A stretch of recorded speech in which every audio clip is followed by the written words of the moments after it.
Alhamdulillah. Alhamdulillahilladzi an'ama alaina wa hadana ila dinil Islam. Allahumma salli wa sallim ala sayyidina wa maulana Muhammadin nabiyil ummi alladzi da'ana ila dinil malikil alam wa ala alihi wa ashabihi salatan wa salaman daimaini mutalazimaini ala mamarid duhuri wal ayyam. Ashhadu an la ilaha illallah wahdahu la syarikalah syahadatan tunzi qailaha min ahwali yaumiz ziham. Wa ashhadu anna sayyidana wa nabiyyana Muhammadan sallallahu alaihi wasallam abduhu wa rasuluh sayyidul anam. Wa idza quri'al qur'anu fastami'u lahu wansitu la'allakum turhamun. A'udzu billahi minasyaitonir rajim. Ya ayyuhalladzina amanu tubu ilallahi taubatan nasuha asa rabbukum ayukaffira ankum sayyi'atikum wa yudkhilakum jannatin tajri min tahtihal anhar. Ma'asyiral muslimin, usikum ibadallah wa iyaya bitaqallah faqad fazal muttaqun. Hadirin sidang salat Jumat yang dirahmati Allah Subhanahu wa taala. Mengawali khutbah Jumat di siang ini, pertama-tama khatib berwasiat khususnya bagi pribadi khatib dan umumnya bagi para jamaah untuk senantiasa meningkatkan takwa kepada Allah Subhanahu wa taala, yakni bimtisali awamirillah wa tinabin nawahi, melaksanakan seluruh perintah Allah dan menjauhi semua larangan Allah Subhanahu wa taala. Hadirin rahimakumullah, ada 3 kebaikan yang dapat kita lakukan dalam kehidupan kita sehari-hari. Kebaikan ini memang sulit untuk kita kerjakan, namun bukan berarti tidak mungkin untuk kita wujudkan. Kebaikan ini adalah kebaikan yang pernah Nabi sampaikan, yang kemudian dikutip oleh Al-Hafidz Ibnu Katsir ketika beliau menafsirkan Al-Quran, Quran surah Ali Imran ayat 133 sampai 135, di mana Allah berfirman, A'udzu billahi minasyaitonir rajim, bismillahirrahmanirrahim. Wasari'u ila maghfiratin min rabbikum wa jannatin arduhas samawati wal ardu uiddatil muttaqin alladzina yunfiquna fis sarra'i wad dharai wal kadhiminal ghaidha wal 'afina 'anil nas wallahu yuhibbul muhsinin. Ketika menafsirkan ayat ini, Al-Hafidz Ibnu Katsir dalam kitab tafsirnya Tafsir Al-Qur'anil Azim, beliau mengutip hadis Nabi Muhammad sallallahu alaihi wasallam, di mana Nabi bersabda, barang siapa yang ingin diangkat derajatnya oleh Allah Subhanahu wa taala, maka hendaknya dia dapat melakukan 3 hal-hal berikut ini. 3 amal baik ini memang sulit untuk kita laksanakan, tapi bukan berarti tidak mungkin untuk kita wujudkan. Apa yang pertama itu? Yang pertama Nabi sampaikan, falyafu amman jalamahu. Kebaikan yang pertama itu adalah hendaknya kamu mampu memaafkan kesalahan orang yang telah menjolimi kamu. Hendaknya seseorang mau memaafkan kesalahan orang yang telah menjoliminya. Ini memang sulit untuk kita laksanakan, namun bukan berarti tidak mungkin untuk kita wujudkan. Dari ayat tadi yang Allah sampaikan bahwa ciri-ciri orang bertakwa itu adalah wal afina 'anil nas, yakni orang yang bertakwa itu adalah orang yang selalu memaafkan kesalahan orang lain. Bentuk kalimatnya adalah kalimat isim, kata nomina, bukan kata kerja. Ini kalau kata benda atau kalimat isim, dia kalimat yang tidak terpengaruh oleh waktu, baik lampau, sedang maupun akan. Karenanya orang-orang yang bertakwa adalah orang-orang yang selalu memaafkan kesalahan siapapun yang telah menjoliminya. Bahkan ungkapan wal afina 'anil nas, dia selalu memaafkan kesalahan orang lain. Penyebutan kata an-nas pun juga secara sosiologis bermakna bahwa manusia dipandang dari aspek entitas sosiologis, siapapun dia, agama apapun dia, warna kulit apapun dia, suku apapun dia, sepanjang dia bersalah pada orang-orang yang bertakwa, orang yang bertakwa akan mudah memaafkan kesalahan orang demikian. Karenanya kemudian Nabi menyampaikan bahwa orang kalau yang ingin diangkat derajatnya oleh Allah Subhanahu wa taala adalah falyafu amman dolamahu. Hendaknya orang itu mau memaafkan kesalahan orang yang telah menjoliminya. Namun seringkali atau mungkin acap kali kita semua berlindung di sebuah kata wajar dan kemanusiaan kita. Kita lebih memilih membalas atas apa yang orang perbuat, atas apa yang telah orang lakukan kepada kita semua. Namun seringkali kita berlindung dalam sebuah kata wajar kalau saya melakukan hal yang sama dengan orang tersebut karena dia telah menyakiti saya. Kita yang mungkin tidak setuju dengan tindakan kezaliman orang, lalu kenapa kita malah melakukan hal-hal yang tidak kita setujui demi membalas dan mengakomodasi atas apa yang telah orang perbuat pada kita semua?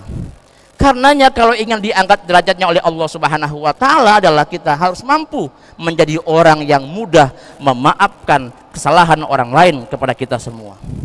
Ini memang sukar untuk kita kerjakan. Kenapa sukar? Karena kita seringkali lebih memilih membalas atas apa yang orang perbuat, atau lebih memilih kita mengakomodasi dendam dan amarah kita pada orang lain. Padahal Allah Subhanahu wa taala sudah menyiapkan derajat yang mulia, pangkat yang luhur bagi mereka yang mau memaafkan kesalahan orang lain. Itu kebaikan yang pertama. Kebaikan yang kedua adalah wa yu'ti man haramahu. Orang yang akan diangkat derajatnya oleh Allah Subhanahu wa taala adalah orang yang bisa atau mampu berbagi, memberi kepada orang yang enggak pernah ngasih kepadanya. Hadirin rahimakumullah, memang berat bagi kita semua. Karena boleh jadi kita pada hari ini kita masih berpikir transaksional. Kita masih berpikir bagaimana orang berbuat pada kita. Karena mungkin saja kebaikan kita pada orang lain dimotivasi oleh kebaikan dia kepada kita. Seringkali kita berbuat baik karena kita merasa tidak enak lantaran dia suka memberi kepada kita semua.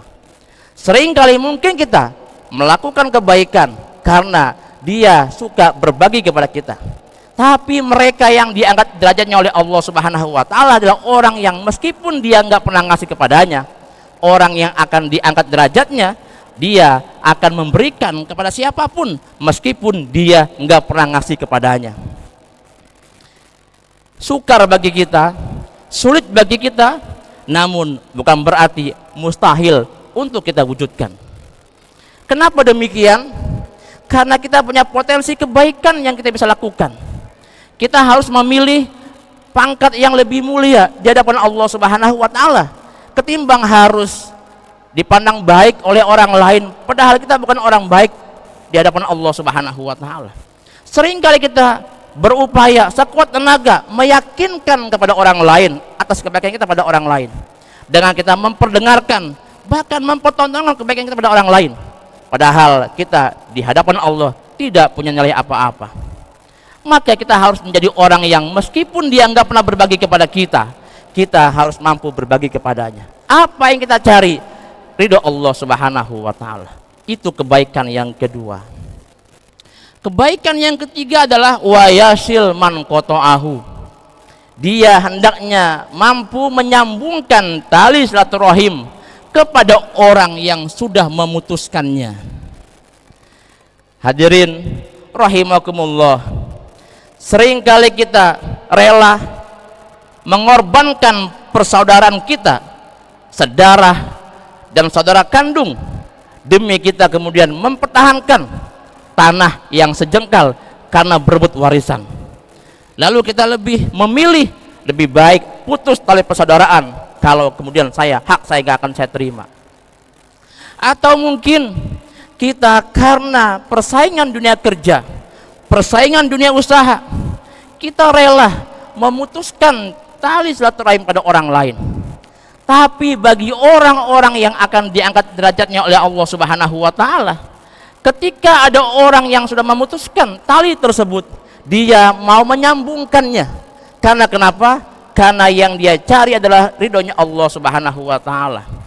Seringkali kita demi mempertahankan gengsi, mempertahankan kedudukan sosial maupun martabat di hadapan masyarakat, kita seringkali mengajukan proposal gengsi kita, martabat kita, karena kita kemudian nggak mau lebih dulu mendatangi orang yang sudah bersalah kepada kita. Seringkali kita kemudian karena persoalan kesombongan dan keangkuhan kita, merasa lebih senior, merasa lebih tua, merasa lebih segala-galanya, kita malu untuk datang menyambungkan tali silaturahim pada orang yang sudah memutuskannya dari kita semua. Padahal janji Allah, apa yang Nabi sampaikan, mereka yang berbuat demikian akan diangkat derajatnya oleh Allah Subhanahu wa taala. Hadirin rahimakumullah, mudah-mudahan kita semua ini dapat mewujudkan, dapat mempraktekkan, mengaktualisasikan apa yang Nabi telah sampaikan kepada kita semua. Kita jadi orang-orang yang diangkat derajatnya oleh Allah Subhanahu wa taala, bukan karena kebaikan kita didorong oleh kebaikan orang lain sehingga kita mau berbagi kepadanya, tetapi kita mau berbagi kepada orang lain karena kita berharap bahwa Allah akan membalas yang lebih baik dari apa yang sudah kita bagi kepada mereka. Hadirin rahimakumullah, hidup ini hanya sekali, maka hiduplah yang berarti. Barakallahu li wa lakum fil Qur'anil azim, wa nafa'ani wa iyyakum bil ayati wa dzikril hakim, wa taqabbala minni wa minkum tilawatahu innahu huwas samiul alim. Allahumma salli ala sayyidina Muhammad wa ala ali sayyidina Muhammad.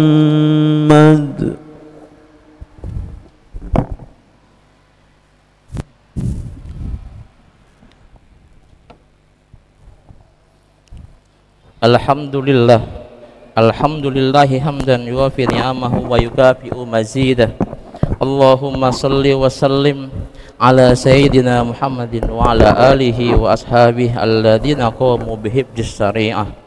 Ashhadu an la ilaha illallah wahdahu la syarikalah, wa ashhadu anna sayyidana wa nabiyyana Muhammadan sallallahu alaihi wasallam abduhu wa rasuluh sayyidul musaffa'ina yaumal qiyamah. Ayyuhan nas ittaqullaha haqqa taqwa wa raqibuhu muraqabatan man ya'lamu annahu yarah, amin ya rabbal alamin. Allahumma ighfir lil mu'minina wal mu'minat wal muslimina wal muslimat al ahya'i minhum wal amwat innaka sami'un qaribun mujibud da'awat wa qadil hajat. Rabbana atina fid dunya hasanah wa fil akhirati hasanatan wa qina adzabannar. Rabbana la tuzigh qulubana ba'da idh hadaitana wa hab lana min ladunka rahmah innaka antal wahhab. Rabbana taqabbal minna innaka antas samiul alim. Ibadallah, innallaha ya'muru bil 'adli wal ihsan wa ita'i dzil qurba wa yanha 'anil fahsya'i wal munkar wal baghi ya'idukum la'allakum tadhakkarun.